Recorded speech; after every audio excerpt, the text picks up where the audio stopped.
Samdan sa tuhod o nabulit sa lapok ang magtiil sa 23 anyos nga si Gabriel Mission alias Wakat dihang misway unta sa pag-ikyas sa gipahigayon nga Buybust operation sa National Bureau of Investigation sa NBI-Bohol kagabi. Usa ka concerned citizen ang matud pa mireklamo batok kang misyon gumikan sa illegal nining binuhatan. Sa gipahigayong Buybust operation, pasado alas 6 kagabi sa Purok 6, Barangay Manga, Tagbilaran City, Bohol, nakapalit ang pusher buyer ug usa ka gamay nga pakiti sa suspected shabu nga mobalor og 500 pesos.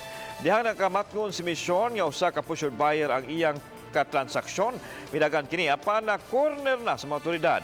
Nakuha gikan sa posisyon ang tulo ka mga gagmayng pakete sa shabu o mga lighter. Matod sa NBI, may kuha og supply sa misyon sa usa ka higala nga o bata-bata kuno sa nabatay nga si SPO2 Adonis Dumpit. Paskan og kaso ang nadakpan, gumikan sa paglapas sa Comprehensive Dangerous Drugs Act.